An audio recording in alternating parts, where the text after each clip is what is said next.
بالله من الشيطان الرجيم. بسم الله الرحمن الرحيم. حضرت آدم علیہ السلام کے دو بیٹے حابیل اور قابیل کا قصہ چل رہا ہے. اس واقعے کو مجموعی طور پر اگر ہم سامنے رکھیں تو یہ بات اچھی طرح سے سمجھ میں آ جاتی ہے کہ اللہ تعالیٰ کے ہاں محض نسبتیں کام نہیں دیتی. اعمال کے بغیر، ایمان کے بغیر، اطاعت کے بغیر محض نسبتیں اللہ تعالیٰ کے ہاں کام نہیں آتی. ہاں البتہ نسبت اونچی حاصل ہو اور اس کے ساتھ ساتھ اللہ تعالیٰ اعمال ایمان کی بھی توفیق فراہم کر دے تو یہ نور اعلیٰ نور کا کام دیتی ہے، جس کو چار چاند لگنا کہہ دیتے ہیں. تو بلا شبہ اس سے بہت زیادہ اللہ تعالیٰ کی طرف سے پرواز اس کو عطا ہو جاتی ہے. تو لیکن اعمال کے بغیر محض نسبتیں اگر کام آنی ہوتی تو قابیل بظاہر حضرت آدم علیہ السلام کے سب سے بڑے بیٹے ہیں اور ان کے ساتھ ہی یہ معاملہ پیش آیا کہ اپنے بھائی کو قتل کر بیٹھے اور قرآن پاک نے اس کے جہنمی ہونے کا اعلان کیا. نہ صرف یہ کہ جہنمی ہونے کا اعلان کیا بلکہ قیامت تک جتنے قتل ناحق ہوں گے، جہاں ہر قاتل کو اس کی جزا ملے گی، سزا ملے گی، ان کو اس میں سے پورا حصہ وافر حصہ ملتا رہے گا. تو ایک قتل کر کے ایک جرم کی بنیاد رکھنے کی وجہ سے ہمیشہ قتل ہونے والے جتنے بھی جرم ہیں ان سب میں سے ان کو سزا برابر ملتی رہے گی. اسی طرح حضرت نوح علیہ السلام کے بیٹے ان کی آنکھوں کے سامنے پانی میں غرق ہوئے. انہوں نے کہا بھی کہ اللہ آپ نے وعدہ کیا تھا کہ میں آپ کے اہل کو بچا لوں گا، تو یہ میرے اہل میں سے ہے. تو اللہ تعالیٰ نے فرمایا کہ یہ تمہارے اہل میں سے نہیں ہے. تو محض نسبتیں کام نہیں آتی.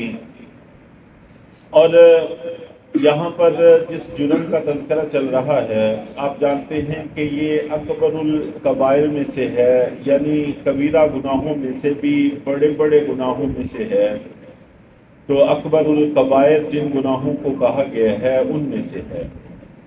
اور اس کی جزا یہاں پر بھی یہی ذکر کی گئی ہے کہ فَتَكُونَ مِنْ أَصْحَابِ النَّارِ کہ وہ جہنم والوں میں سے ہو گیا. وَذَلِكَ جَزَاءُ الظَّالِمِينَ ظالموں کی جزا یہی ہوا کرتی ہے. قرآن پاک میں دوسری جگہ پر بھی اس کا تذکرہ موجود ہے. وَمَن يَقْتُلْ مُؤْمِنًا مُتَعَمِّدًا فَجَزَاؤُهُ جَهَنَّمُ کہ جو بھی کسی مومن کو جان بوجھ کر قتل کرے گا تو اس کی جزا جہنم ہے. خاص طور پر وہاں ایک اور لفظ کا اضافہ ہے خالدین فیہا کہ وہ جہنم میں ہمیشہ رہے گا. تو ہمیشہ رہنے کے حوالے سے علماء نے تفسیر میں دو باتیں نقل کی ہیں کہ اگر تو یہ قتل ناحق کو جائز سمجھ کر حلال سمجھ کر کرتا ہے تو قرآن پاک کے صریح حکم کا انکار کرنے کی وجہ سے کفر لازم آ جاتا ہے.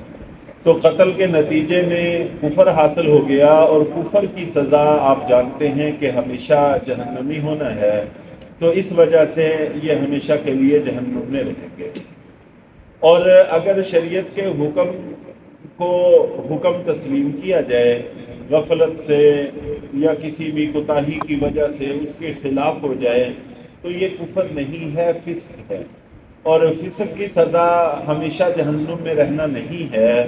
تو پھر اس کا معنی لمبی مدت ہے کہ ہمیشہ نہیں بھی رہیں گے تو ایک لمبی مدت جہنم میں رہیں گے. جہنم کی مدت ویسے ہی لمبی ہوگی اور جس کو اللہ تعالیٰ لمبی کہہ دیں وہ کتنی لمبی مدت ہوگی اس کا اندازہ لگایا جا سکتا ہے. اور یہ عام محاورات میں چلتا رہتا ہے.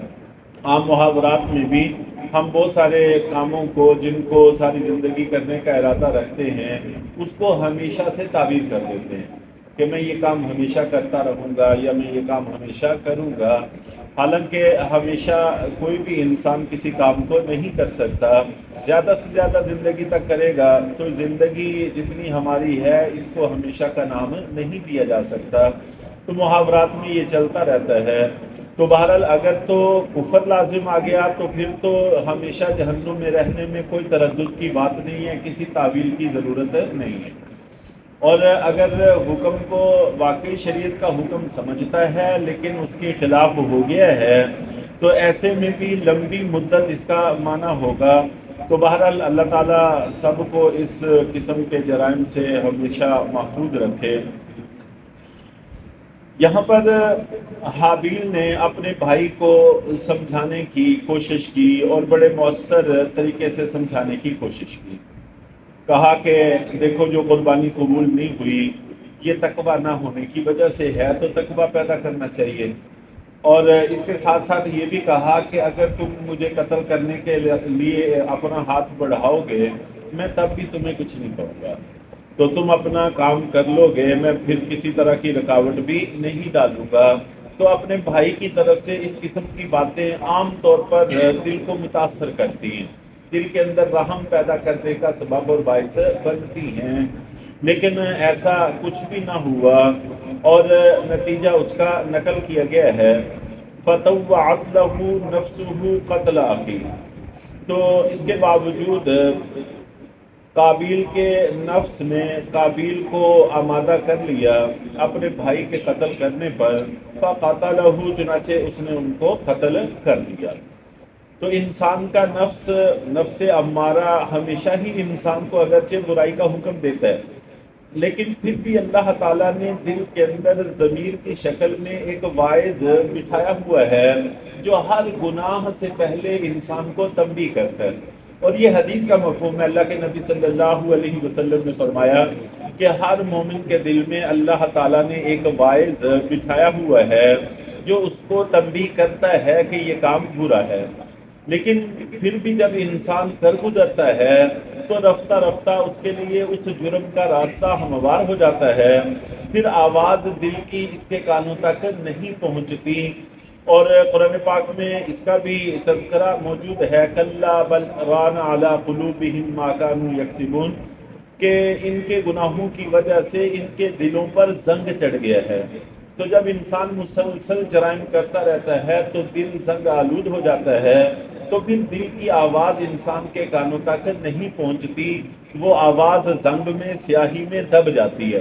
وگرنہ اللہ تعالیٰ نے دل میں بٹھایا ہوا ہے ایک واعظ جو انسان کو نصیحت کرتا رہتا ہے۔ تو بہرحال اس کے دل نے ان کو آمادہ کر لیا اور جس کی وجہ سے اپنے بھائی کا خون کر بیٹھے۔ تو خون کرنے سے پہلے بسا اوقات انسان آمادہ ہوتا ہے لیکن جب کر بیٹھتا ہے تو پھر شرمندگی بھی ہو جاتی ہے، تو اس کا تذکرہ آگے آئے گا۔ تو اس نے اپنے بھائی کو قتل کر دیا، فَأَصْبَحَ مِنَ الْخَاسِرِينَ، تو وہ گھاٹا اور نقصان اٹھانے والوں میں سے ہو گیا۔ یقیناً کوئی بھی آدمی اپنے بھائی کو قتل کرتا ہے یا کسی عزیز کو یا کسی مسلمان کو قتل کرتا ہے تو وہ دنیا کے خسارے میں بھی پڑتا ہے اور آخرت کے خسارے میں بھی پڑتا ہے۔ چنانچہ عربی کا ایک معروف مقولہ ہے کہ انسان آدمی بھائیوں کے ساتھ کثرت میں ہوتا ہے۔ جو آدمی اپنے بھائیوں کے ساتھ ہوتا ہے تو وہ کثرت میں ہوتا ہے۔ کثرت میں ہونے کا معنی یہ ہے کہ اس کے پاس قوت بازو ہے، تو اپنے بھائی کو قتل کرنے کے نتیجے میں انسان قوت بازو سے محروم ہو جاتا ہے۔ یہ دنیا کا نقصان ہے، تو آخرت کا نقصان بہرحال اپنی جگہ پر موجود ہے۔ اور اسی طرح فارسی کے اندر بھی اس قسم کے جملے موجود ہیں جس میں بڑی نصیحت آموز باتیں موجود ہیں کہ ہر کے برادر نہ دارد، قوت بازو نہ دارد۔ یہ فارسی کا جملہ ہے، ہر کے برادر نہ دارد، قوت بازو نہ دارد، کہ ہر وہ شخص جس کا بھائی نہیں ہے اس کے پاس کوئی قوت بازو نہیں ہے۔ تو یہ دنیا کا نقصان ہے کہ انسان قوت بازو سے محروم ہو جاتا ہے اور مصیبت کے موقع پر وہ تنہا رہ جاتا ہے، کوئی بھی اس کا معاون اور مددگار نہیں ہوتا۔ اور اسی طرح آگے دوسرے جملے میں کہا کہ ہر کے مادر ندارد شفقت ندارد، کہ جس کو کے پاس ماں نہ رہے اس کے پاس شفقت نہیں رہتی۔ یقیناً ماں جتنی شفقت کرنے والا کوئی بھی نہیں ہوتا۔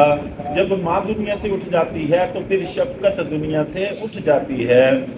اور آگے فرمایا کہ ہر کے زن نہ دارد آسائش تن نہ دارد، کہ جس کی بیوی نہیں رہتی اس کو جسمانی راحت کے سامان اٹھ جاتے ہیں، اس کے پاس کوئی جسمانی راحت کا سامان باقی نہیں رہتا۔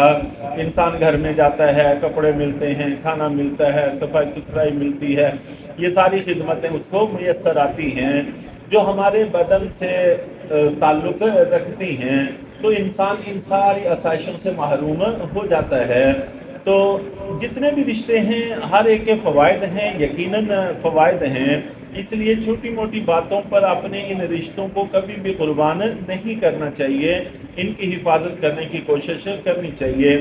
تو بہرحال اس نے اپنے بھائی کو قتل کر دیا، فَأَصْبَحَ مِنَ الْخَاسِرِينَ، تو نقصان اٹھانے والوں میں سے ہو گیا، دنیا کا بھی نقصان کیا جن میں سے چند ایک باتوں کی طرف میں نے اشارہ کیا ہے، اور آخرت کا نقصان تو بہت بڑا نقصان ہے جس کا پہلے تذکرہ ہو چکا ہے کہ جہنمی ہوا اور بہت بڑی جزا سزا کا مستحق ٹھہرا۔ اللہ تعالی ہم سب کو دنیا کے خسارے سے بھی محفوظ فرمائیں اور آخرت کے خسارے سے بھی محفوظ فرمائیں۔